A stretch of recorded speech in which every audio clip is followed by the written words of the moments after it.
ओम नमः शिवाय, जय महाकाल। आप सबको पता है कि कल है पंचमी का बहुत ही शुभ दिन और इसी दिन को हम लोग रंग पंचमी के नाम से भी जानते हैं।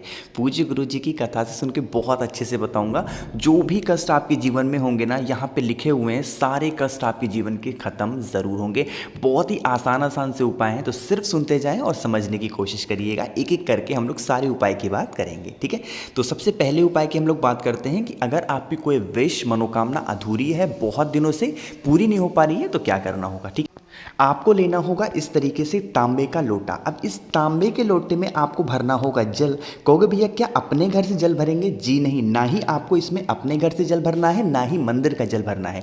आपको इसमें वो जल भरना है जहाँ पर आप कभी भी जाते हैं किसी तीर्थ स्थान पे, उस तीर्थ स्थान का जल, चाहे तो आपके पास गंगा जल हो, चाहे तो आपके पास यमुना जी का जल हो, कोई से भी तीर्थ स्थान का जल हो, वह जल आपको इस कलश के अंदर डाल लेना है और इसके अंदर आपको कुछ भी डालने की ज़रूरत नहीं है, ठीक है। आगे बढ़ें। फिर आपको लेके जाना होगा उस कलश को महादेव के शिवलिंग के पास, ठीक। सबसे पहले क्या करोगे, पहुंच करके साथ आप अपने साथ एक बेलपत्र भी ज़रूर लेके जाना, ठीक है। उस एक बेलपत्र को आपको भगवान शंकर के ठीक ऊपर यहाँ पर आपको समर्पित करना होगा। श्री शिवाय नमस्तुभ्यम का स्मरण करते हुए जो बेलपत्र की डंडी होगी वो होगी माता अशोक सुंदरी की तरफ, वो पत्ती का भाग होगा आपकी तरफ। फेस हमेशा की तरह बताता हूँ किधर होना चाहिए, उत्तर दिशा की तरफ, ठीक है। अब उस कलश का जल, जो किसी भी तीर्थ स्थान का जो जल आप तांबे के लोटे में लिए हैं, उसी बेलपत्र के ऊपर श्री शिवाय नमस्तुभ्यम का स्मरण करते हुए जल की धार बिल्कुल स्लो मोशन में एकदम धीरे धीरे गिरनी चाहिए कि कम से कम 21 बार आप श्री शिवाय नमस्तुभ्यम बोल लें जल को चढ़ाते समय, ठीक है। जल चढ़ाओगे, बेलपत्र से होता हुआ जल नीचे गिरेगा।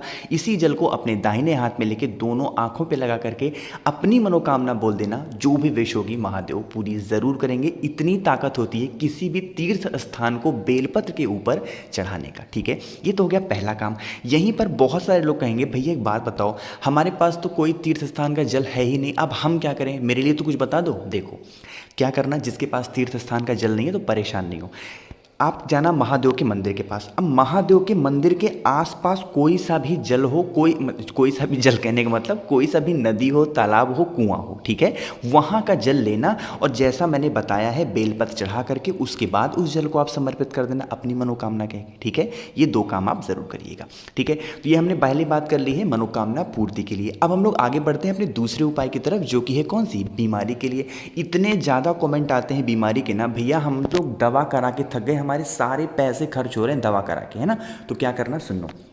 स्क्रीन पर आपको दाल दिख रही होगी, दिख रही है दाल, लेकिन हमें दाल नहीं चाहिए। हमें क्या लेना होगा, हमें इस दाल की पत्तियां लेनी है। लेकिन कौन से दाल की, हमें अरहर के दाल की पत्तियां चाहिए। कितनी, 2 पत्तियां। कहोगे बा बताओ भैया आप हमें पागल समझते हो, कहाँ से लेके आएंगे हम 2 पत्तियां। तो आप इसके लिए परेशान ना हो, आप 1 से 2 दिन पहले किसी से भी कह देना, किसी किराना स्टोर पर, भैया आप जहाँ से सामान लेके आते हो हमें बस अरहर की पत्तियाँ चाहिए, किसी भी तरीके से आप ला के दे दो। तो 100% वो इंसान ला करके आपको 2 अरहर की पत्तियाँ दे देगा, ठीक है। 2 अरहर की पत्तियां लिया, उसके बाद इस तरीके से तांबे का लोटा लेना। इस तांबे के लोटे में अपने घर से क्या करोगे, जल को भरना और जल को भर करके जो मैंने आपको 2 अरहर की पत्तियां दिखाई हैं इसी कलश में डाल देना।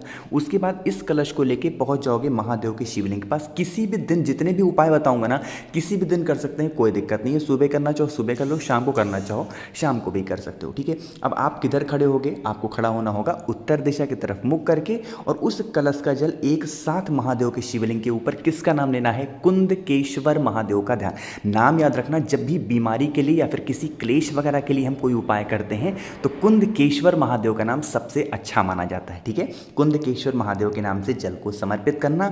जल बहेगा, यहाँ से नीचे गिरेगा, इस जल को थोड़ा सा रोक लेना।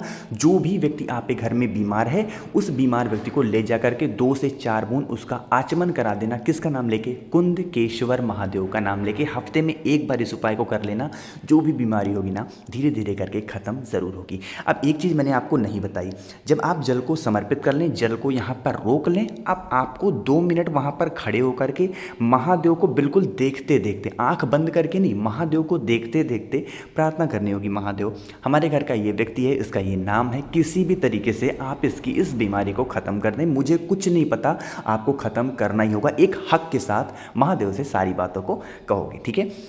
तो दो चीज़ें हमने बात की शायद। तो अब हम लोग आगे बढ़ते हैं अपने तीसरे उपाय की तरफ, जो कि है आपके यहाँ अगर धन संपदा बहुत कम है। बताऊंगा इस पूरे उपाय को, लेकिन अब आप वीडियो को कर दो लाइक, और जो भी लोग मेरी आवाज़ पहली बार सुन रहे हैं चैनल को करना सब्सक्राइब, ठीक है। देखो, अब जो धन प्राप्ति का उपाय है, आपको दो उपाय बताऊंगा, ठीक है। दोनों में से कोई एक उपाय कर सकते हो, मन हो तो दोनों कर लेना, ठीक है। देखो स्क्रीन पर क्या दिख रहा है, यहाँ पर आपको नमक दिख रहा होगा, ठीक है। खड़ा नमक लेना होगा, एक खड़ा नमक लेना। किसी भी बड़े किराना स्टोर पे जाओगे, वहाँ पे कहोगे आपको मिल जाएगा, ठीक है। एक खड़ा नमक लेना, साथ ही साथ आपको इस तरीके से एक झाड़ू, आपको झाड़ू नई नहीं लेनी है, आपके घर में जो आप सुबह झाड़ू जिस झाड़ू से लगाते हैं ना, उसी से उपाय करना होगा। कैसे करना है सुनो। इस उपाय को आपको करना होगा रविवार के दिन, और कल कौन सा है, कल है पंचमी का रविवार, तो ज़रूर करिएगा, ठीक है। जब आप सुबह सो करके उठें, स्नान किया हो या ना किया हो, जब आप झाड़ू लगाने के लिए जाएं तो अपने बाएं हाथ में, यानी कि अपने अपने राइट हैंड में, दाहिने हाथ में आपको एक नमक का टुकड़ा लेना होगा। किस हाथ में, राइट हैंड में। राइट हैंड में नमक का टुकड़ा लेके लेफ्ट हैंड में आपको झाड़ू पकड़ना होगा। कौन से हाथ में, बाएं हाथ में। उल्टे हाथ में झाड़ू पकड़ना, और दाहिने हाथ में एक नमक के टुकड़े को लेकर के इस झाड़ू के 7 बार आपको घुमाना होगा। कितनी बार, 7 टाइम्स। इस तरीके से जिस दिशा में घड़ी घूमती है, 7 बार उस झाड़ू को घुमाना, और उसके बाद उस नमक को ले जा करके अपने घर के बाहर, बिल्कुल मेन गेट के बाहर ले जा करके फेंक देना। जब आप फेंकें उस नमक को, उसके बाद फेंक करके तुरंत घर के अंदर एंट्री ले लें। ये मत देखिएगा कि नमक कितना दूर गया मैंने फेंका। कुछ लोग तो यहाँ पर खेल भी खेलते हैं, देखते हैं कितना दूर जाता है ना। ऐसा कुछ नहीं करना है, एक बार फेंको और तुरंत अपने घर के अंदर एंट्री ले लो। कहोगे भैया इस उपाय को क्या शाम को कर सकते हैं? जी नहीं, जब आप सुबह झाड़ू लगाने जाएंगे रविवार के दिन, तो आपको इस काम को करना होगा। ये रविवार के अलावा आपको किसी और दिन इस उपाय को नहीं करना है, ठीक है। ये धन प्राप्ति का बहुत ही सुंदर सा और बहुत ही आसान सा उपाय है, करिएगा ज़रूर, ठीक। तो ये धन प्राप्ति का पहला उपाय बताया। अब दूसरा उपाय जो है वो भी समझ लो यहीं पे। ये उपाय पंचमी तिथि के दिन आपको करना होता है, और पंचमी का धन प्राप्ति का बहुत ही आसान उपाय है, ठीक। देखो चलो अब बताता हूँ कि इस उपाय को करना कैसे। इस उपाय को करने के लिए आपके पास 2 ऑप्शन है, ठीक है। जो पहला ऑप्शन है आपको बता दे रहा हूँ। पहला ऑप्शन क्या है कि आज के टाइम पे गन्ने का सीजन स्टार्ट हो गया, हर एक चौराहे पे, हर एक मोड़ पर आपको गन्ने का रस मिल जाएगा, ठीक है। तो आप गन्ने का रस ले लेना, ज़्यादा नहीं लेने की ज़रूरत है, बस आधा गिलास गन्ने का रस लेना, ठीक है। और इस गन्ने को रस को लेकर के सुबह के टाइम या फिर शाम के टाइम आपको अपना नाम 7 बार बोल करके, और उस गन्ने का रस 7 बार माता तुलसी के पौधे में जो भी व्यक्ति पंचमी तिथि के दिन डाल देता है, उसके घर में कभी भी धन संपदा की कमी नहीं होती। आप समझो कि आप यहाँ पर तुलसी के पौधों में डालोगे कैसे। जैसे मान लो कि थोड़ा सा आपने गन्ने का रस डाला उस गिलास से, फिर आपको अपना नाम बोलना है, फिर डाला फिर नाम बोलना है, फिर डाला फिर नाम बोलना है। इसी तरीके से 7 बार गन्ने का रस डालोगे और 7 बार आपको अपना नाम बोलना है। ज़्यादा मात्रा में आपको गन्ने का रस नहीं डालना है, या फिर आधा कटोरी ले लो, या फिर आधा जो गन्ने का रस है ना गिलास ले सकते हो, कोई दिक्कत नहीं है, ठीक है। इतना जो भी व्यक्ति कर लेता है, धन संपदा कभी भी कम नहीं होती। नाम याद रखना, 7 बार आपको अपना नाम भी ज़रूर बोलना होगा। अब जो दूसरा ऑप्शन है ना, बहुत लोग कहेंगे भैया हम घर से बाहर नहीं निकल पाते, हमारे यहाँ बहुत रोक टोक है, हम क्या करें। तो देखो गन्ने के रस से ही बनती है गुड़, इस बात को ध्यान रखना। अब देखो क्या करोगे, आपको छोटा सा टुकड़ा इस तरीके से गुड़ का ले लेना, और किसी पानी में अच्छे तरीके से इस गुड़ को मिक्स कर देना, ठीक है। और उसके बाद उस गुड़ का पानी भी इसी तरीके से 7 बार माता तुलसी के पौधों में डालना। 7 बार आपको अपना नाम और गोत्र बोलना है।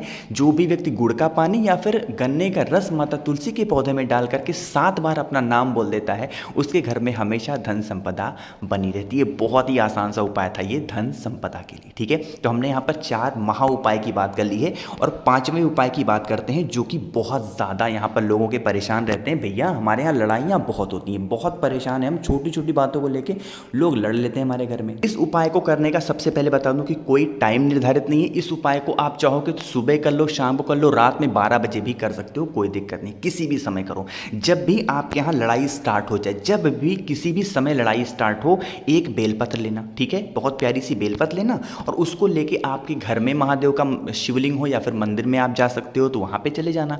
ये जो माता अशोक सुंदरी का स्थान आपको दिख रहा है, सबसे पहले आपको क्या करना होगा, कुंदकेश्वर महादेव के नाम से जो एक बेलपत्र है माता अशोक सुंदरी के यहाँ स्थान पे टच कराना होगा, एक बार छुआ देना, ठीक है। छुआने के बाद इसी बेलपत्र को फिर उठाना और कुंदकेश्वर महादेव के नाम से महादेव के शिवलिंग के ऊपर समर्पित कर देना, ठीक है।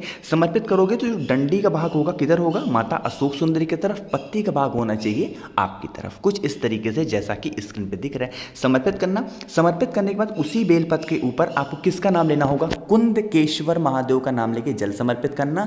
जल समर्पित करते करते आपको यह प्रार्थना करनी है, हमारे यहाँ लड़ाइयाँ बहुत होती हैं महादेव, कुछ भी करो मुझे नहीं पता, हमारे यहाँ लड़ाई खत्म होना चाहिए। जैसे और लोगों के यहाँ प्रेम सद्भावना सब कुछ बना हुआ है, ऐसे ही हमारे यहाँ भी प्रेम सद्भावना बना रहे, ठीक है। इस तरीके से प्रार्थना कर लेना, ठीक है। ये लड़ाई का बहुत ही सुंदर सा उपाय था। तो मैंने यहाँ पर आपको 4 से 5 उपाय बहुत ही आसान आसान से बता दिए हैं। मैंने कोशिश की अच्छा समझाने की। वीडियो पसंद आई हो आप सभी को तो वीडियो को कर दें लाइक। आवाज़ जो भी लोग पहली बार सुन रहे हैं चैनल सब्सक्राइब करिएगा। और हाँ, अगर कुछ पूछना हो, नहीं समझ में आए तो उसके लिए बिल्कुल परेशान ना हो, नीचे कमेंट में ज़रूर पूछिएगा। ओम नमः शिवाय, जय महाकाल।